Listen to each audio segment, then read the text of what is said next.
반갑습니다. 매일 바른 성도에 오신 성도님들 환영합니다. 기도하시고 오늘 본문 말씀 살펴보겠습니다. 하나님 감사합니다. 우리를 구원하시고 거룩한 성도의 직분을 허락하시니 감사합니다. 우리가 그리스도인으로서 살아가는 삶에 대해서 날마다 알아가고 있습니다. 우리 이번 한 달간은 데살로니가 전서의 말씀을 통하여 우리의 삶을 돌아보고 또 결단하는 시간이 되는 줄 아오니 이 시간 모든 가운데 주님께서 친히 인도하여 주시옵소서. 모든 말씀 살아계신 주 예수 그리스도의 이름으로 기도드립니다. 아멘. 네, 오늘 본문 말씀은 데살로니가 전서 1장 4절에서 5절까지의 말씀입니다. 함께 읽겠습니다. 하나님의 사랑하심을 받은 형제들아, 너희를 택하심을 아노라. 이는 우리 복음이 너희에게 말로만 이른 것이 아니라 또한 능력과 성령과 큰 확신으로 된 것임이라. 우리가 너희 가운데서 너희를 위하여 어떤 사람이 된 것은 너희가 아는 바와 같으니라. 아멘. 본래 사울이라는 이름을 가지고 있던 바울은 극적인 회심 이후에 모든 열정을 교회를 세우는 데 쏟아내었습니다. 이스라엘 지역을 벗어나 오늘날 터키로 명하고 있는 소아시아 지역, 그리고 더 나아가 로마로까지 사도행전 13장으로부터 총 4번의 전도 여행이 시간 순서대로 기록되는데, 오늘 바울이 편지를 쓰고 있는 대상인 데살로니가 교회는 그중 2번째 여행 때 만났던 사람들입니다. 이때 바울의 계획은 소아시아 끝자락에 있는 상업 중심지 바로 에베소 지역을 타겟으로 잡았지만 그 길목에서 성령님이 강하게 환상까지 보여주시면서 생각지도 못했던 바다 건너 오늘날 그리스가 위치한 마케도니아 땅으로 인도되었습니다. 하나님께서 어떠한 일을 하시려고 이렇게까지 강하게 인도해 내셨을까요? 그 많은 이야기들을 사도행전과 서신서들을 통하여 살필 수 있겠지만 데살로니가 교회의 경우 복음을 전하는 바울과 그 일행들에게 그 존재 자체의 놀라움을 느끼게 합니다. 늘 그렇듯 먼저는 각 지역에 유대인이 모이는 회당에 들어가 그 관례대로 성경을 읽고 강론을 하는데, 이 모든 말씀이 결국은 예수 그리스도임을 가감없이 드러냈습니다. 유대인의 전통으로 볼 때 십자가에 매달린 예수는 저주받은 자에 불과한데도 불구하고 그를 믿으라고 하니 그 복음의 내용으로 바울과 그 일행을 예수님과 같이 때리고 쫓아내기에 바빴습니다. 데살로니가 지역에서도 상황은 다르지 않았는데요. 이들이 얼마나 지독한지 다른 지역에까지 쫓아와 괴롭히기까지 했습니다. 어디에든 있던 고난이었지만 데살로니가에서는 상황상 오래 머물 수가 없었는데, 기록들을 근거로 하여 봤을 때 데살로니가에 머문 기간은 보통 3주로 추정하고 있습니다. 한 달도 안 되는 기간 동안 무엇을 할 수 있었을까요? 하나의 교회를 세워야 한다면 한 지역에 몇 년간 노력을 해도 쉽지 않는 과정입니다. 그런데 3주간 복음만 전하다 왔습니다. 이제 3주차 새가족인 데살로니가 교회에 대하여 걱정이 되면서도 핍박 상황 가운데 몰려가는 그 지역들 가운데 여전히 복음이 전하는 그 일이 계속이 되니 가보지는 못하고 기도하는 마음으로 일행을 보내 급히 그 상황을 살폈을 겁니다. 그런데 이게 웬 은혜인지 데살로니가 교회에 대한 이야기가 주변 나라에 퍼지는데 오히려 그 다른 나라에 좋은 본이 된다라고 하니 그 지역에 복음을 전함으로 수고했던 바울과 그 일행들 모두에게 기쁨이 되었습니다. 6절에서 7절까지의 말씀입니다.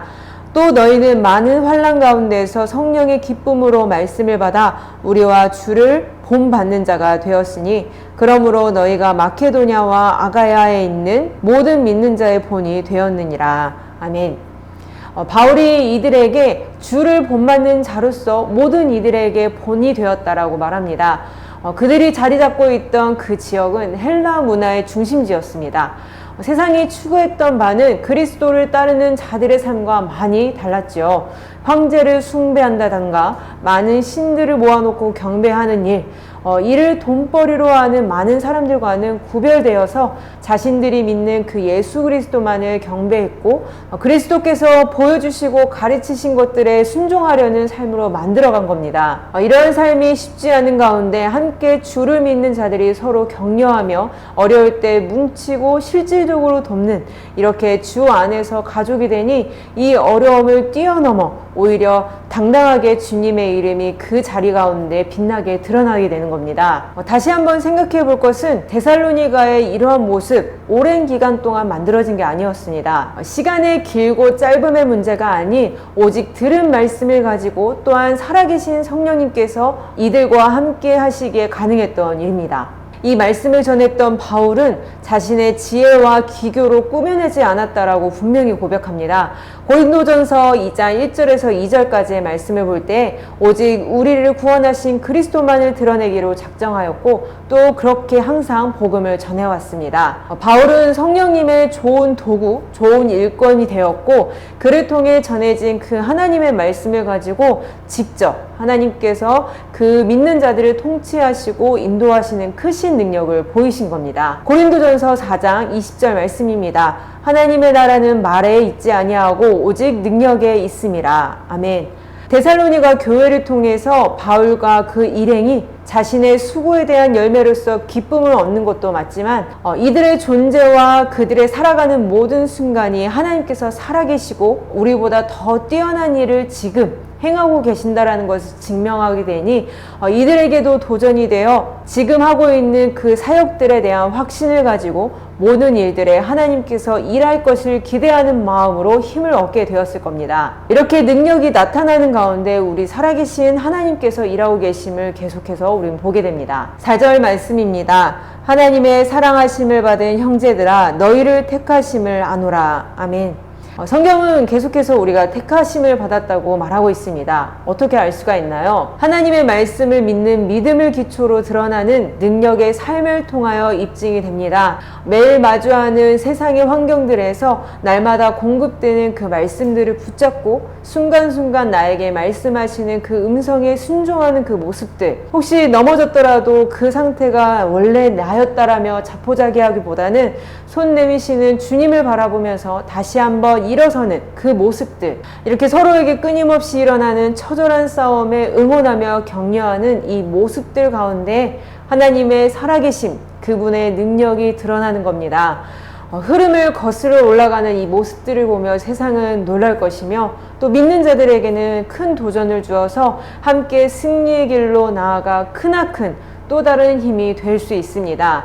작고 가장 연약해 보이는 데살로니가의 선한 영향력이 오늘 이 시기에 더한 사랑의 교회 가운데에서도 일어나길 바랍니다. 더욱더 주의 말씀을 사모하며 지금도 역사하시는 성령님께 순종하여 함께 하시는 오늘 앞으로의 시간이 되시길 주님의 이름으로 축복합니다. 기도하겠습니다.